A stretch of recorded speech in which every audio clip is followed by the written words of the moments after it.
Discerning Hearts provides content dedicated to those on the spiritual journey. To continue production of these videos, prayers, and more, go to discerninghearts.com and click the donate link found there or inside the free Discerning Hearts app to make your donation. Thanks, and God bless. DiscerningHearts.com presents Hope in Difficult Times with St. Thérèse and her family with Father Timothy Gallagher. This series of programs is a special presentation of the retreat conducted by Father Timothy Gallagher, which features the lives of St. Thérèse of Lisieux, Saints Louis and Zelie Martin, servant of God Leonie Martin, and the entire Martin family. We now begin Conference 6. Well, let's start again with prayer, if you want to take that sheet. And let's say the prayer to Saints Louis and Zelie Martin.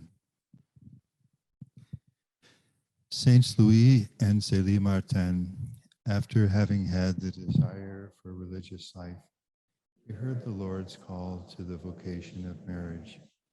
You are the parents without equal. Your daughter, Saint Thérèse of the child Jesus speaks.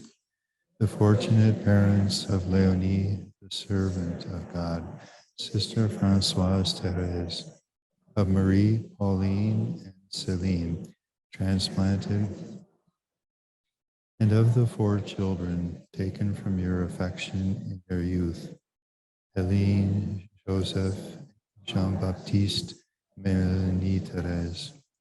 You gave all glory to God through your humble and patient work, your commitment to the poor, and your family life, where reigned the happiness of loving and being loved. You lived your daily life concretely through the joys, sorrows of your existence. You love us as your own children, with the heart of a father and the heart of a mother, because you are friends of the Lord. Listen to our prayer and our request. And intercede for us with God the Father, through Jesus Christ our Lord, in the grace of the Holy Spirit. Amen. In the name of the Father, and of the Son, and of the Holy Spirit. Amen.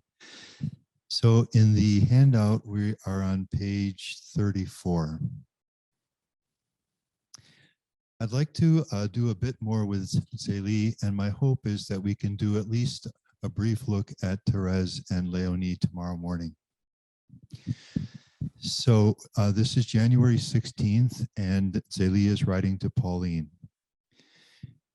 Now, the background here is that Marie has had wealthy classmates at the visitation, and she has visited some of their homes, and they're wealthy, they're sumptuous, much more than the Martin family home.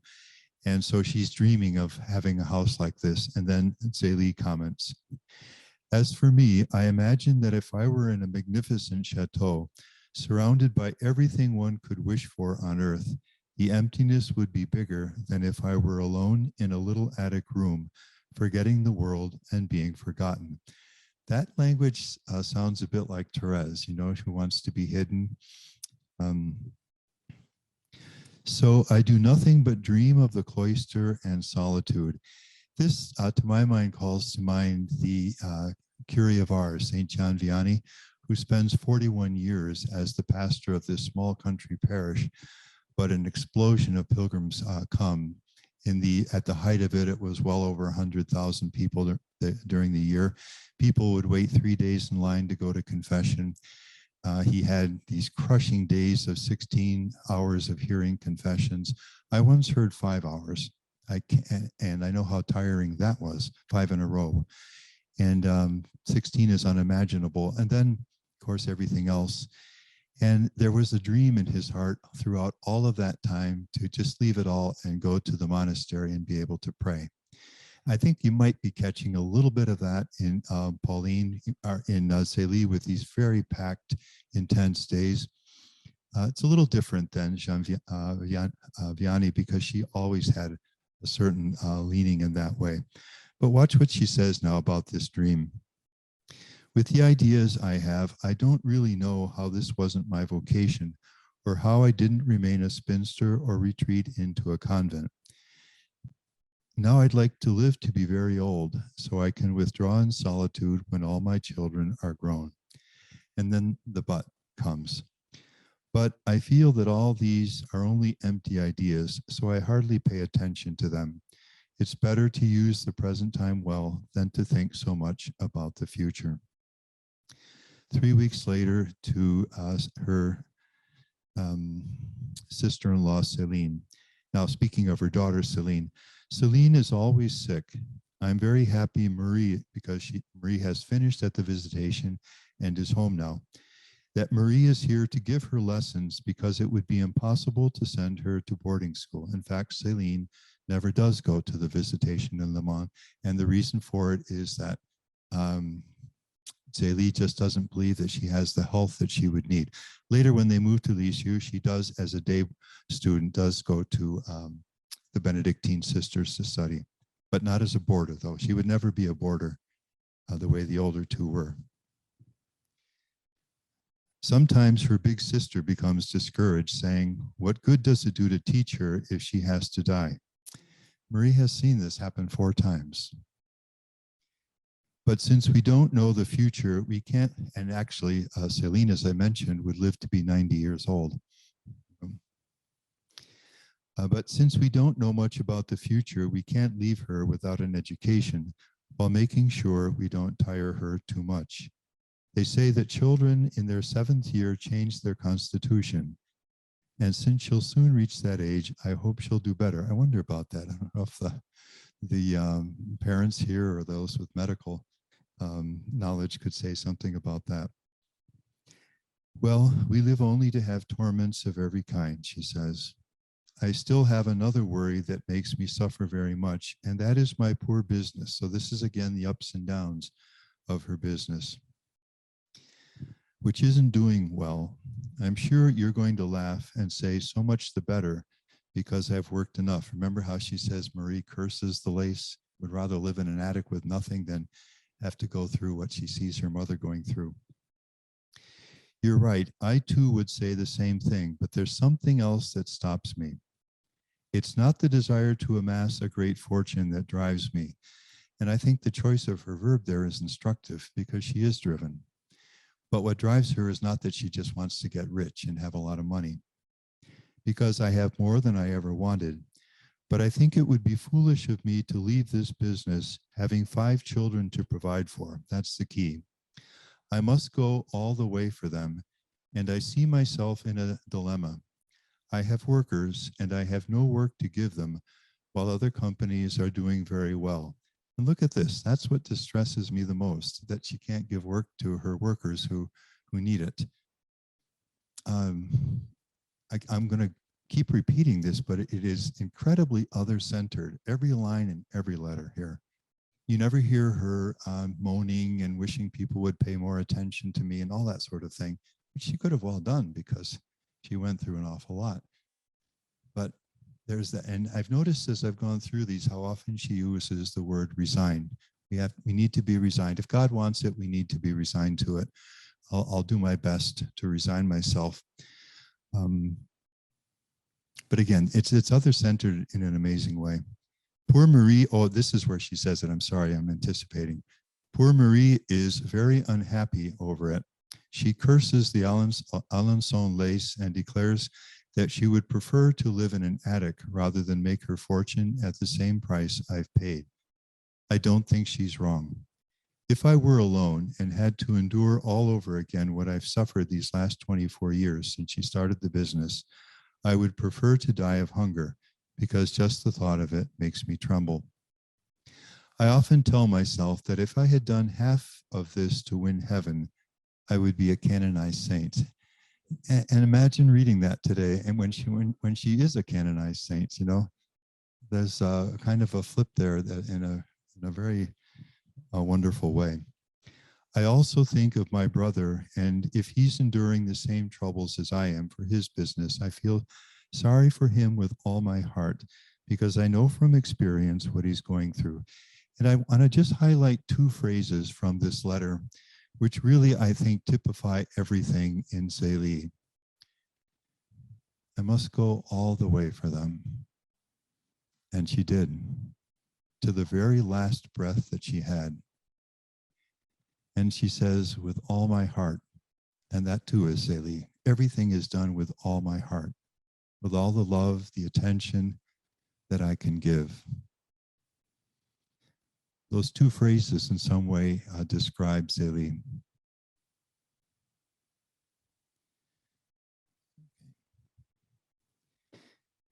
Now to her daughter Pauline, this is 7 weeks later. And here are legal problems. And this is, if any of us have been through this, it's just, I included this because this is part of a letter, just so that we see this too. My dear Pauline, we've had a little disaster happen to us that I'm going to tell you about. Now, this happens, they are now they're no longer living above the watch and jewelry shop.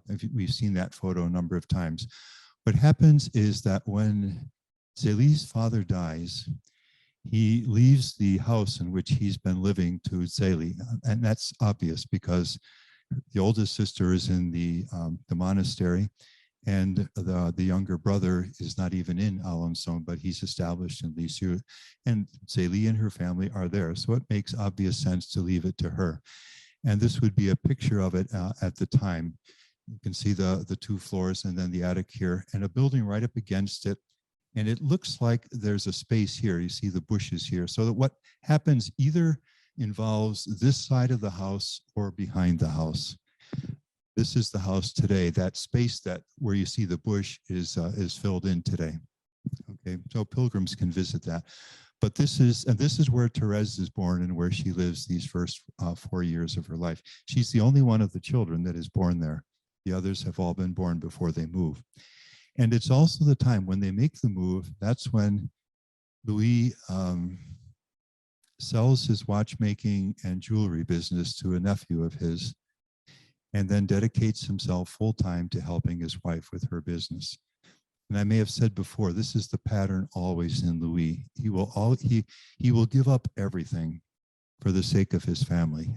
In this case, his business, which he loves and at which he does so well, for the sake of his wife, who is so overworked. At her death, he will give up Alençon and his friends and the pavilion and a whole life that he's built for himself, including even being close to his mother, for the sake of his 5 daughters who need now a mother who will be Zelie's sister-in-law. And then, of course, he gives up one daughter after another to religious life. This is a man, and finally his health. This is a man who gave everything. And it was always for others. Okay, so back to the legal issues here, from the sublime to the less sublime, I suppose. But this is the writings of a saint, you know. Do you know what I often think about Zelie?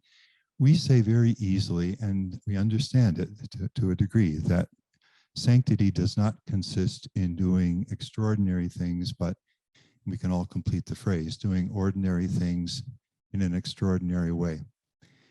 That's what you see in all of these letters. These are all ordinary things, but they are done with a love that is not ordinary and a faith. So your father received a letter from Monsieur M, who is building very close to our garden and digging a cesspool. This seemed like a pretty difficult neighbor. He picked a quarrel, and your father made every concession to make peace. So he tries, and Louis just, okay, fine, just to keep peace.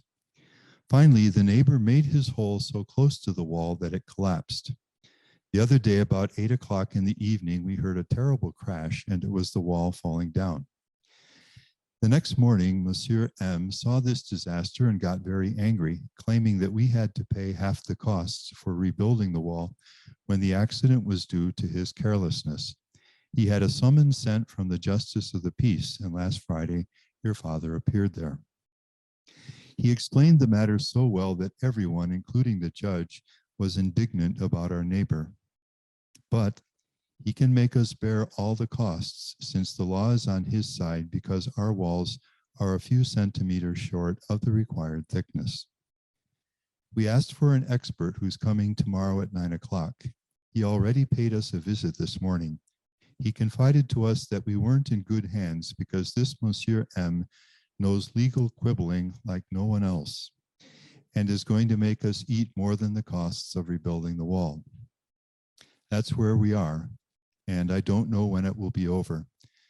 How does Zelie respond to this? I'm not too concerned about it. We can only accept disputes with patience since we must suffer on this earth. If this can spare us, look at this, if this can spare us a little time in purgatory, we'll bless Monsieur M in the other world for having made us spend a part of it in this life. And then note the next sentence. But I prefer that he be the one who does us these wrongs, rather than if we had to blame ourselves for creating a quarter of them for him. I'll tell you next time how it turns out. But in fact, in the next letter that we have, she doesn't mention this. And so we don't know how the story turned out from the letters. Okay. All right, the next is 2.5 months later to Pauline. Oh, and this is another thing. So we're going to see this in 2 installments. It's been a long time since my letter was interrupted, so I'm only giving part of the letter here. It's much longer. Since then, I've been to High Mass. So she had started the letter. She goes off to Mass. Then we went for a long walk in the field. So this would appear to be a Sunday. And it was a Sunday afternoon practice for them. They were close to the country. They would just go out walking together. What if families were doing that, you know? Just reminds me that my dad would do that occasionally with us. We'd find some place, a stream going up into the hills, and we just kind of spend an afternoon walking up there or something like that. Those are really nice things. And this was their regular practice. We picked beautiful bouquets for the month of May, month of Mary, and we were very happy with this outing. On our way back, we met a poor old man who had a good face. I sent Thérèse. So Thérèse at this point is not yet 4. She's 3 years and a few months. I sent Thérèse to bring him a few alms. He seemed so touched by this and thanked us so much that I saw he was very unfortunate. I told him to follow us and that I was going to give him some shoes. He came and we served him a good dinner. He was dying of hunger. I couldn't tell you how many troubles he was suffering from in his old age. This winter he had frostbitten feet. He sleeps in an abandoned hovel and has nothing. He's going to huddle outside the barracks. They had barracks of soldiers in Alençon to be given a little soup. Finally, I told him to come whenever he wants, and I'll give him bread. I would like your father to arrange for him to enter the hospice. He wants to go there so much. We're going to negotiate the matter. I'm very sad over this encounter, and I do nothing but think about this fellow, who nevertheless was delighted by the few pennies I gave him. With this, he said, I'll eat soup tomorrow. I'll go to the soup kitchen, and then I'll have some tobacco and get a shave. In a word, he was as cheerful as a child. So said, nicely, and she'll say it a little more explicitly in another letter. He was obviously, there were mental disabilities, in this man. And so he's homeless. Nobody's caring for him at all. In a word, he was as cheerful as a child. While he was eating, he would pick up his shoes, look at them happily, and smile at them. Then he recited a beautiful prayer for us that he always says at Mass. I will be coming back to this man. So this is Zelie to her brother Isidore, and this is 6 months later. And now their older sister Elise is getting quite ill. It's been 2 weeks since I received a letter from my sister, as well as the superior of the Visitation Monastery. They asked me not to send Pauline back to school because of the prospect of her aunt's imminent death. And since Pauline is very sensitive, they wanted to spare her this pain. In fact, Elise would die of tuberculosis, just as eventually Thérèse would as well. Pauline wrote a letter to her aunt that brought tears to my eyes. Finally, she went back to school. As for me, I'd replied to the superior that if she thought my sister was going to suffer more by Pauline's presence, I'd keep her home. So she goes to Le Mans. I saw my sister Wednesday, and she's very sick, very changed. She can only walk with the help of a cane and the infirmarian who supports her. However, she spent 2 hours with us on 2 separate occasions, and even her voice was very strong, much better than I'd thought it would be. She told us that she's the happiest patient in the world. Her face radiates joy, and she's awaiting the hour of her deliverance with a heavenly peace. I've never seen anything so edifying. I saw the superior of the Visitation Monastery alone. She told me that the doctor believed our dear patient wouldn't last until the end of the year, and in fact, she would die in February. But that she'd walk up to the end. She gets up at 5 o'clock in the morning after a night spent coughing in her bed. Her feet are always swollen, but she still goes downstairs to take her meals with the community. She has a raging fever from every day from 2 o'clock in the afternoon. All the sisters I saw think she doesn't have much longer to live. She's thought of as a true saint within the community, and that's how Zelie saw her as well. And the nuns told me that their superior cites her as an example. And now to her brother, if you're going to see her, write me before Thursday. If I were you, I wouldn't delay long. 3 weeks later, to her sister-in-law, and about her own health at this point. As for being unduly distressed over my bothersome gland, I'm not convinced it's necessary. If God allows that I die from it, I'll try to accept it as best I can and resign myself to my fate to lessen my time in purgatory. That's that resignation, which is acceptance of God's will. But I hope all will be well. I'll make your remedies exactly, probably written by Zelie to her, but proposed by her brother, Isidore, the pharmacist. I'll make your remedies exactly to put my mind at rest because I don't have great confidence in all that. And then here's this is pure Zelie. Please don't worry about me. She has a lot to worry about herself and does worry, but she never wants anyone else to worry about her. In no way am I suffering from the gland, and the little shooting pains I thought I felt are completely gone. I think it will be nothing, or if it's serious, it will only be much later when it will be time to die. 2 weeks later, again referring to the remedies. I'm properly making the remedies you sent me, only when I put the fresh ointment on the area to be treated, it hurts. I feel nothing only when it's dry. It probably must be that way for it to work well. Question.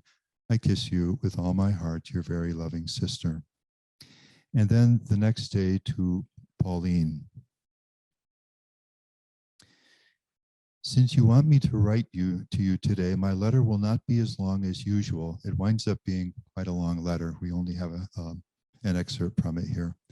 Because I have hardly any time, being very harried by work and busy in every way. Also, I long for rest. I don't even have the courage to continue the fight. You know, this is one thing that strikes me. This happens very often, that people will come to talk, whether it's, I don't know, for spiritual direction or a retreat or whatever. And as they're sharing what they're going through and the way they're facing it, I find myself just marveling at the courage of this person. And I will say that I really admire the courage with which you're facing this. And every time the person will say, I don't feel very courageous. But the courage is real. And I think we're seeing some of that in Zelie here.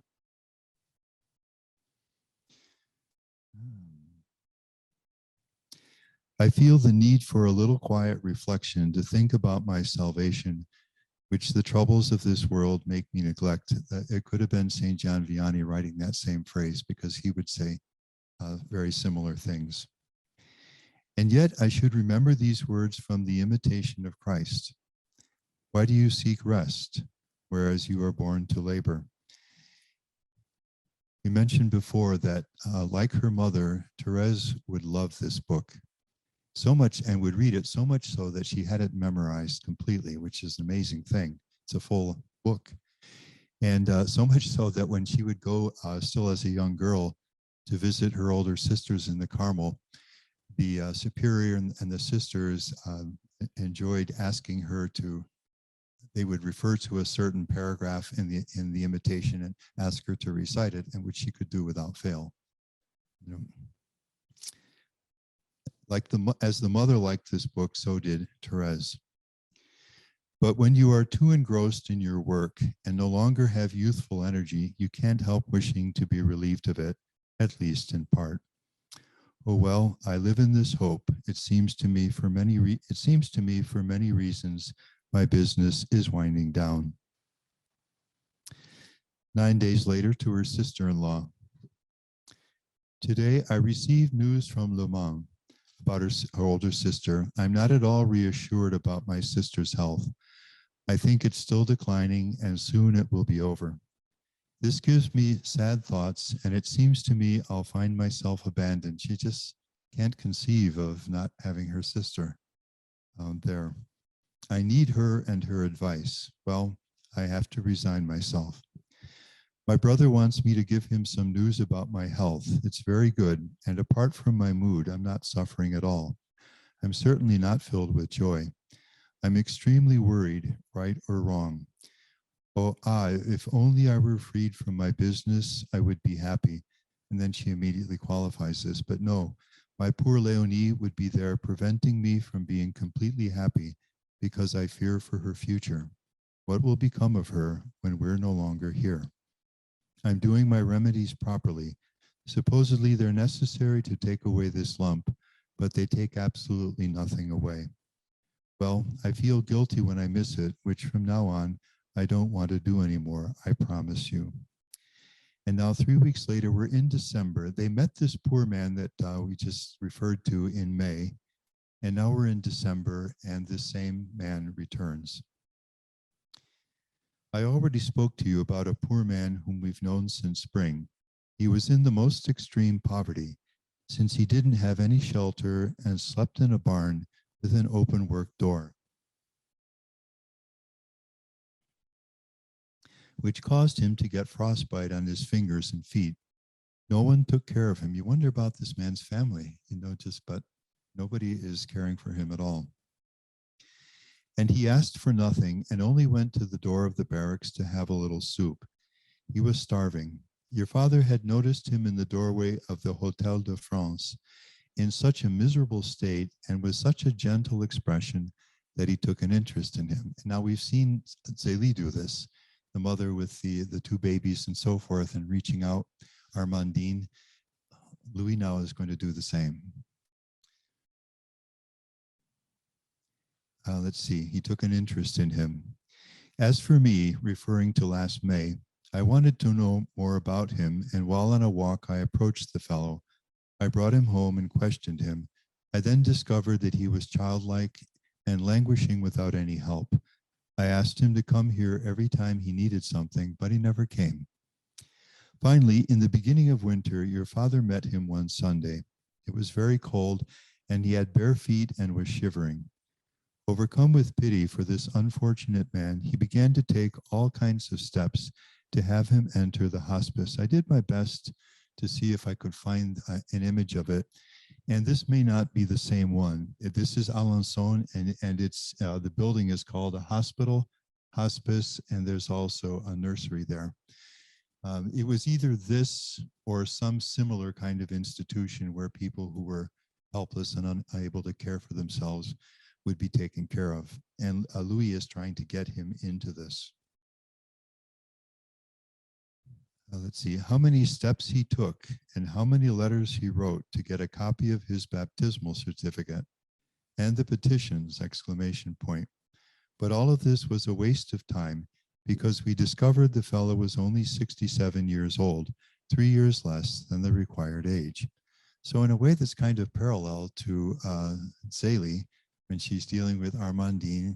He's made all the efforts he can and the door is blocked. So what does he do? Does he just say, resign himself? Nothing more can be done. You know, it's not going to go that way. However, your father did not admit defeat. He took this cause to heart and prepared for the assault once again to have him enter the home for the incurables. The poor man has a hernia, but usually they won't take someone in for such a little thing, and I had no hope. Finally, he entered there last Wednesday against all expectations. So Louis is successful in this. Your father went to track him down in his barn Tuesday evening, and the next morning he admitted him, so he accompanies him to the hospice. He saw the old man again today, who cried tears of joy to find himself so perfectly happy. In spite of his weakened mind, he tried hard to thank him and prove his gratitude. So that's what the Martin family, the children, were seeing, as they were growing up. Okay, and this will be the last letter of Leonie that we'll take, because I do want to leave some time, at least a little, for. And this is a very important one, because this is the letter in which she, for the first time, speaks openly of the illness that she has, recognizing its seriousness and letting the family know this. As we go through it, watch throughout this letter for the other-centered quality of everything that she writes. My dear sister, so it's to her sister-in-law, my heart is pounding, and look at why her heart is pounding. My heart is pounding, thinking of how much I'm going to hurt you. Zelie is the one with the cancer, the illness, whose life is, so uncertain. And what really concerns her, even to making her heart pound physically, is knowing how this is going to hurt her sister-in-law when she learns of this illness. Greater love has no one that he lay down his life for his friend. I think every letter here illustrates that. And here, literally, it's the laying down of her life. I hesitated a moment whether or not to tell you the entire truth, but I feel I must. I need your advice. Again, medical help through Isidore. I'd made up my mind last Sunday to go find a doctor. I was more worried than I wanted to make known, seeing my disease getting worse. If I delayed so long, it was because I was doing my brother's remedy, and he didn't advise me to see a doctor. I also knew there was nothing to do except have an operation, and the thought of that makes me tremble. And why? Not because of the suffering, but because I was convinced that from that moment on, I would go to bed and never get up again. Finally, upon receiving your letter, I would have gone to find Dr. X. This is a Dr. Prévost, and he's just like other people in the letters. They simply give a letter for him. We'll just call him Dr. X then, like the letter does. I would have gone to find Dr. X if I hadn't had a shipment of lace to do. So I waited until Friday. Excuse me.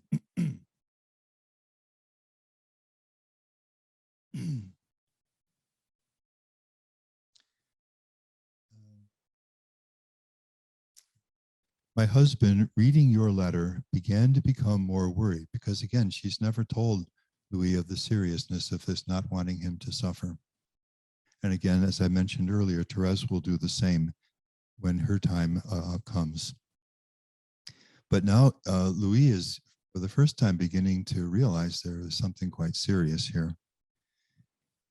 Reading your letter, began to become more worried. He went to find Monsieur Vital Romet, who is a close friend of his and a pharmacist.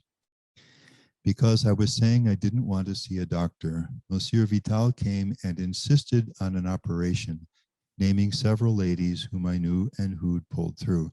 So for the next weeks, this is going to be an issue. Should she or should she not have a surgery with regard to this lump, as she calls it? In the end, I went to see Dr. X, who, after having examined me thoroughly through touch, said to me after a moment of silence, "Do you know that what you have there is of a very serious nature? It's a fibrous tumor. Would you shrink from an operation?" I answered, "No, although I'm certain that instead of saving my life, this operation would shorten my days." I added proof to support this, so much so that he continued immediately, "You know as much as I do, and all this is the truth. And I can't advise you because it's quite uncertain." I asked him if there was a 1 in 100 chance, and he answered evasively. And this is the second time that Zelie is grateful to a doctor. The doctors in general really didn't do much to help her, but twice. Once when the doctor insisted that urgently Thérèse be breastfed, which saved her life. And this time when a doctor, however unfeelingly, at least tells her the truth of her situation so that she can begin to grapple with it. And she'll say in later letters that for that, at least, she's grateful to him. I'm very grateful to him for his frankness because I'm going to hurry to put my affairs in order so as not to leave my family in an awkward position. It is completely family-centered, other-centered. He offered me a prescription. I said to him, "What will it do?" He looked at me and replied, "Nothing. It's to make the patients happy." I couldn't help myself from telling my family everything. I regret it now because there was a grief-filled scene. Everyone was crying. Poor Leonie was sobbing. I named so many people. Now watch how she's the one who encourages the family. I've seen other mothers do things like this, and it's a powerful thing when you see it.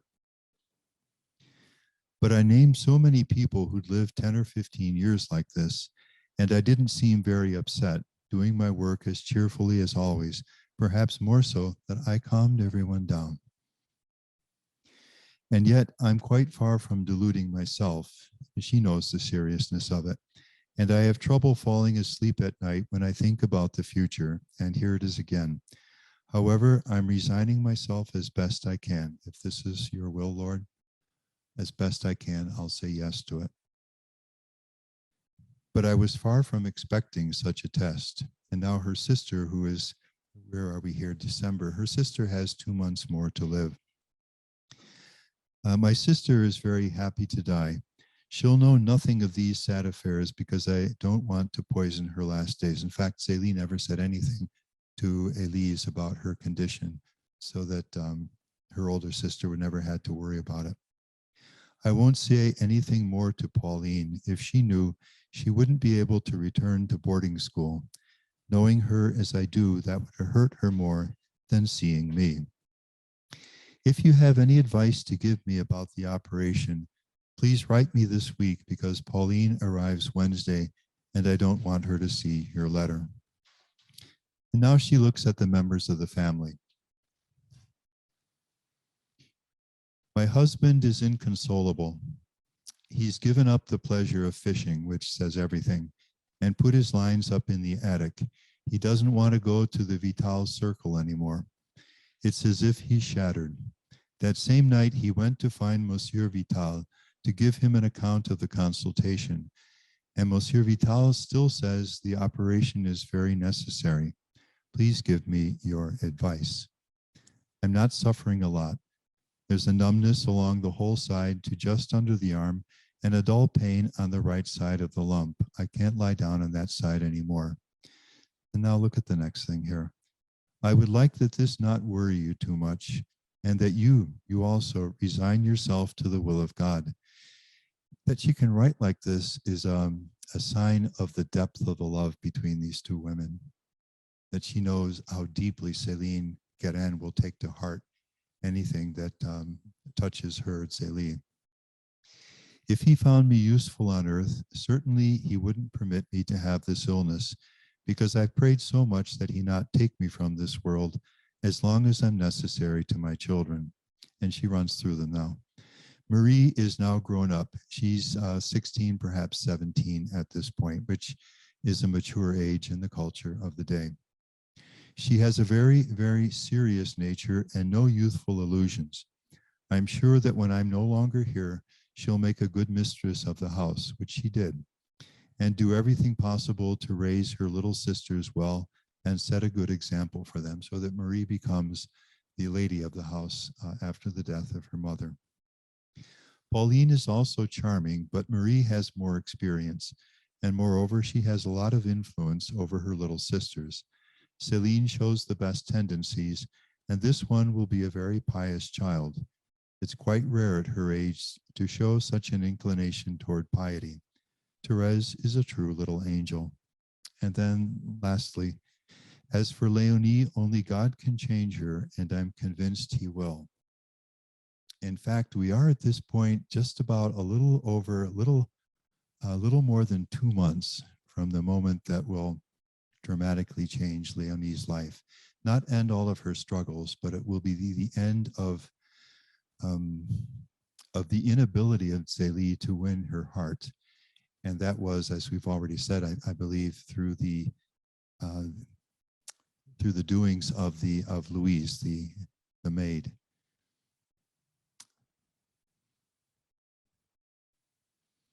And Zelie will always understand that change in Leonie, which happens about 2 weeks after the death of her sister, is due to her sister's intercession in heaven for Leonie. So that not only was it the novena that Elise prays when Leonie is 18 months, that, as she sees, saves her life, but the emotional change that will take place in Leonie, that takes place just 2 weeks after Elise dies, she also sees very much as due to the intercession of her sister.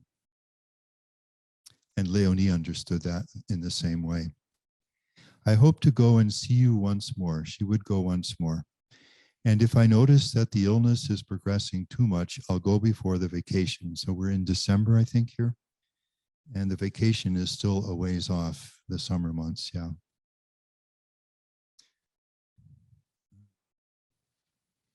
If Pauline were here, I would have taken her and Marie to stay with you, and I would have left them with you several weeks in fear that it may not be possible this summer.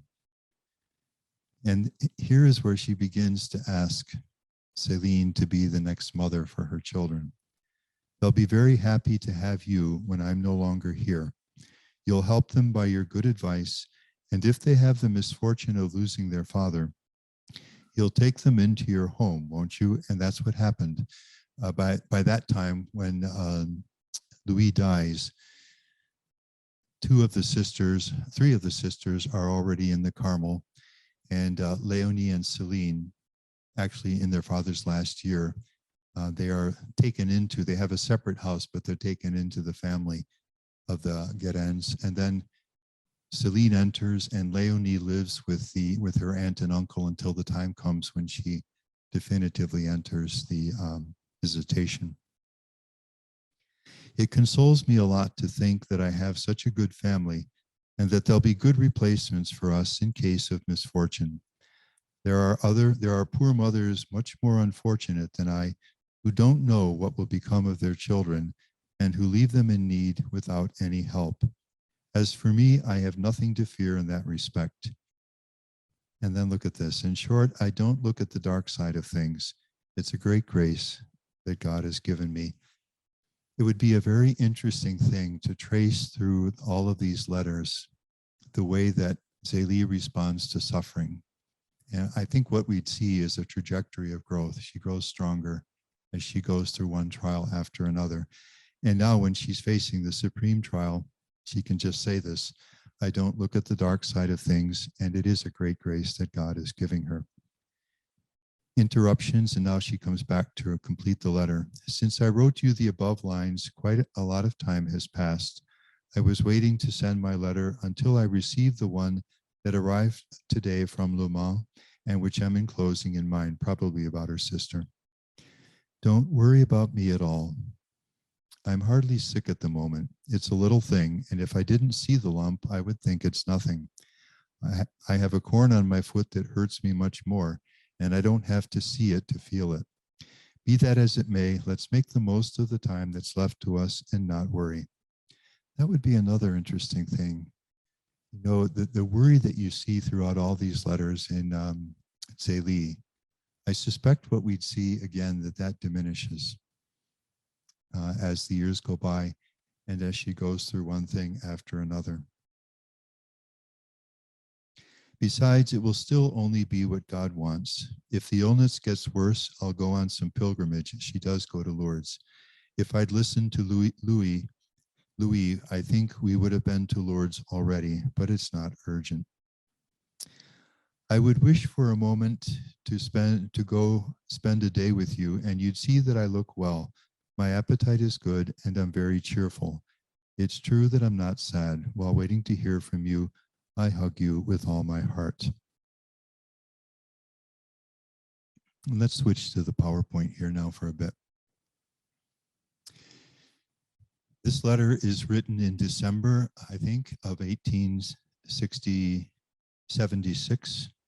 Is it? Yes, it is. Okay. In February, her sister dies a saintly death. And then you have the progression of the breast cancer over the ensuing months through into the summer. And finally, on August 26th, Zelie receives the last rites with all of her family around her.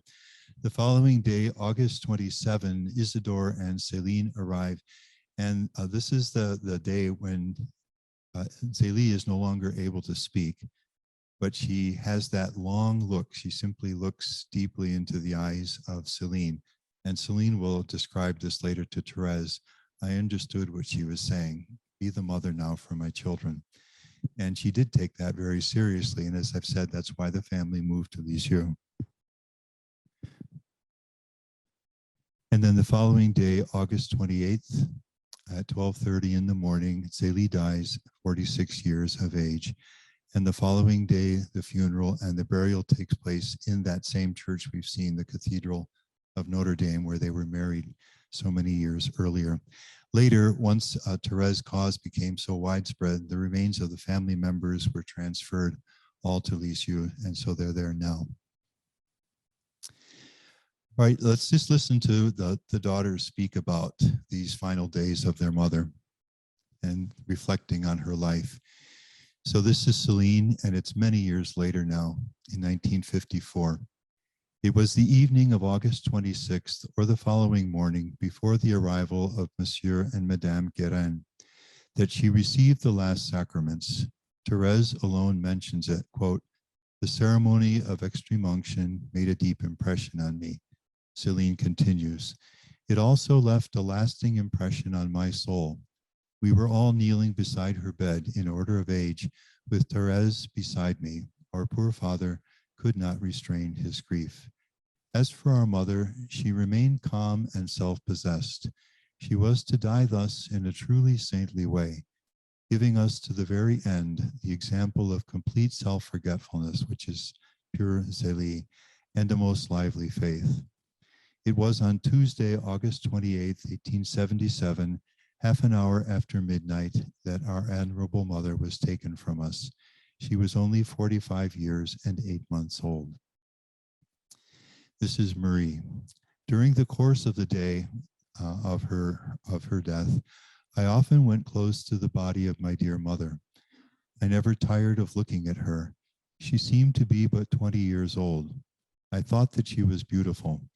I felt a supernatural impression as I stood beside her.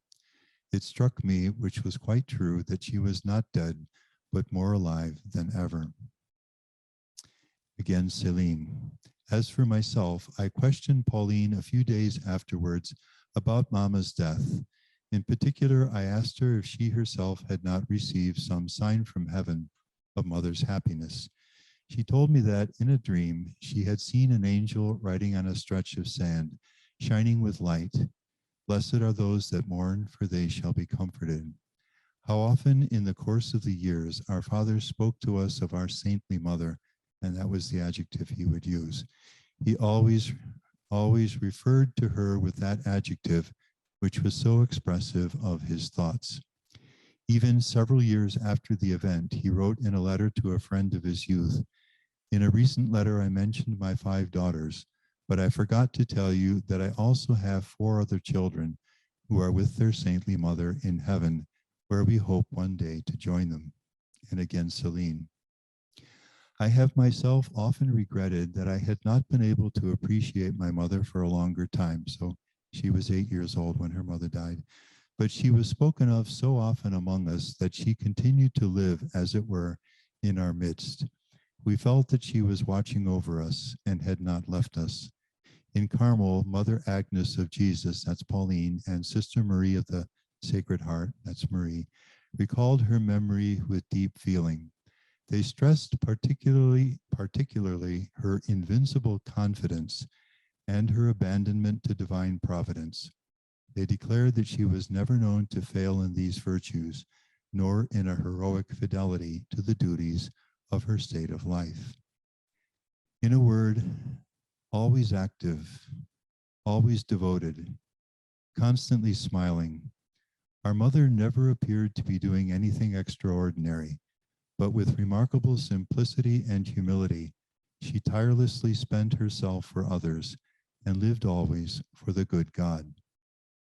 In listening to these eulogies to her sisters and recalling what I had seen myself, I have often said to myself that our Thérèse inherited those fundamental dispositions that were to make her the apostle of the little way. And I think that what we've seen in these days verifies that amply. I've spoken many times of Bishop Guy Gaucher, so there's the spelling. And I'd just like to go through together with you a paragraph in which he gives his impression of Zelie.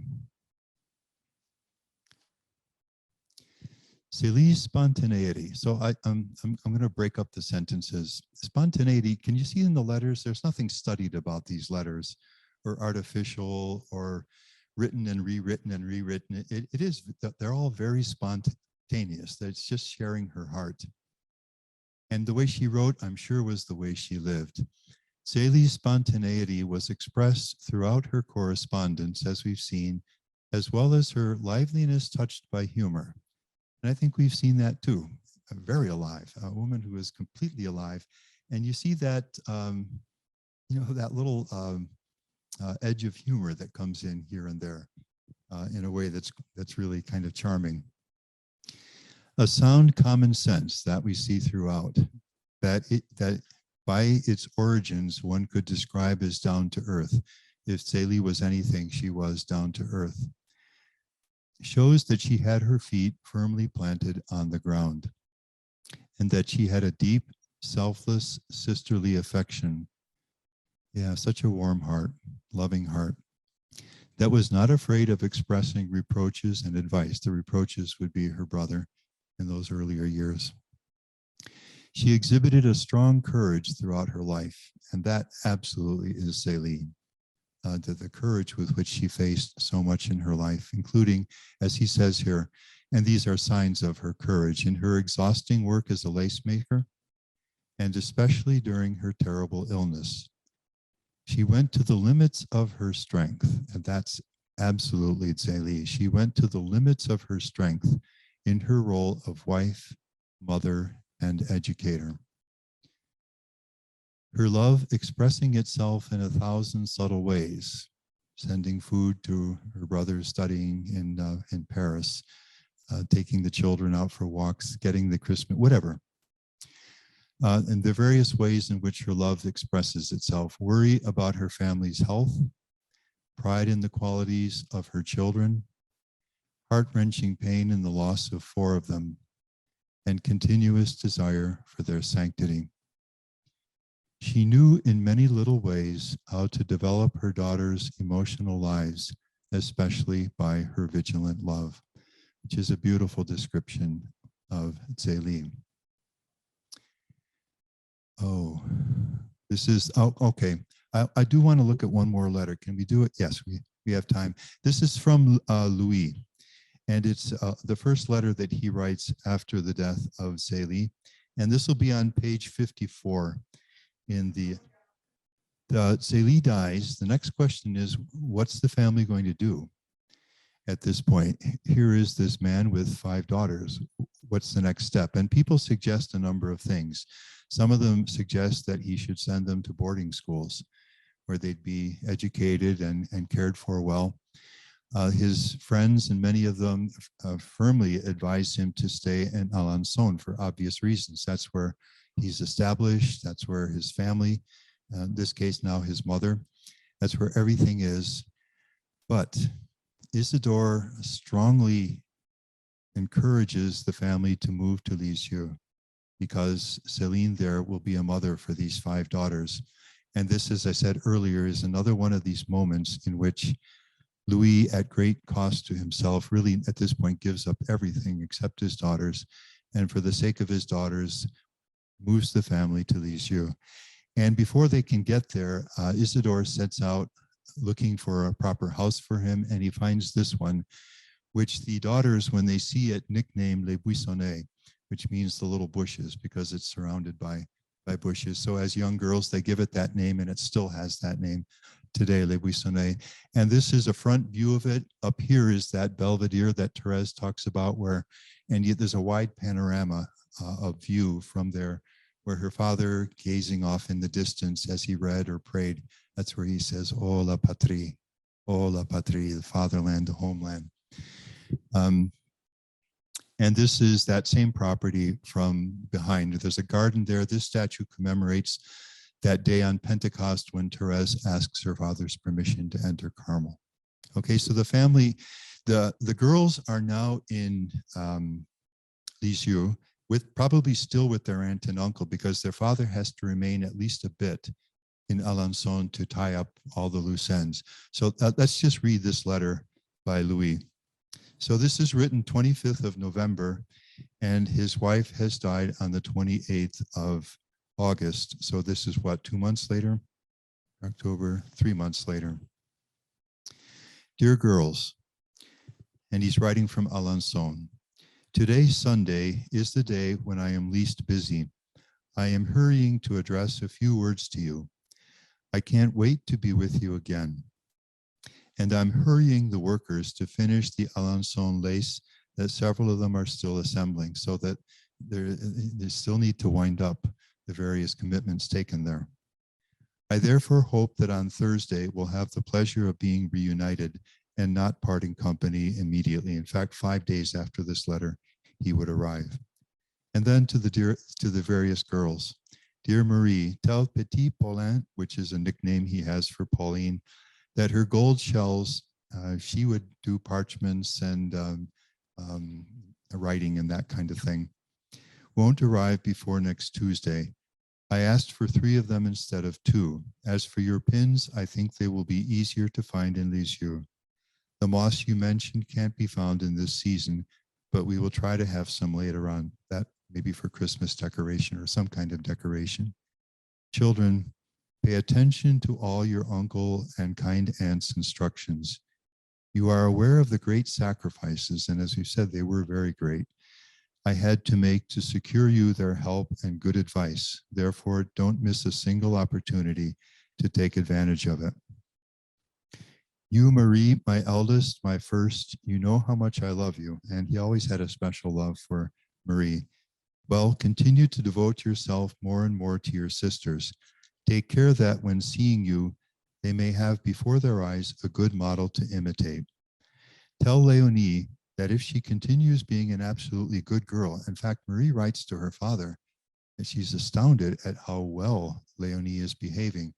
And she says we can only attribute that to the grace of the intercession of our mother. That if she continues being an absolutely good girl, I will certainly give her something that she will like on New Year's Day. Adieu, my dear children. I press you all to my heart out of love, and I entrust you to your Holy Mother, Votre Sainte Mère. That's that adjective that he always uses of her. And then 5 days later, he would be there. The family is established in Les Buissonnets, and the next stage of the life goes on, and which Thérèse will describe in her Story of a Soul. Votre Sainte Mère, your Holy Mother, your saintly mother. Fast forward then to October 18, 2015, and both Louis and Zelie are declared saints in St. Peter's. And so that story is far from finished. October 18th, 2015. And there you can see right over the main door that whatever we'd call it, tapestry with Zelie and Louis. I guess you could say that our being together this weekend is part of that ongoing story. You know, I think about it, this woman who writes these letters would never, ever have dreamed that how many years later, that's 1877, say 150 years later, that a group of people in the United States would be looking at those letters. You could have never dreamed of it. We never know the good we do. We never know how far it will go.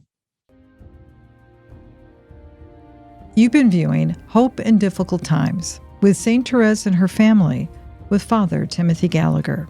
To hear and or to download audio recordings from this retreat and so much more from Father Gallagher, visit discerninghearts.com, or you can find them in the free Discerning Hearts app. You can also view other teachings conducted by Father Gallagher by checking out the various playlists listed below. This has been a production of Discerning Hearts. We hope that if this has been helpful for you, that you will first pray for our mission, which is to offer rock-solid and authentic spiritual formation freely to souls around the world. And if you feel us worthy, please consider a charitable donation, which is fully tax-deductible to help support our efforts. But most of all, we hope that you will tell a friend about Discerning Hearts and join us next time for Hope in Difficult Times with St. Therese and her family with Father Timothy Gallagher.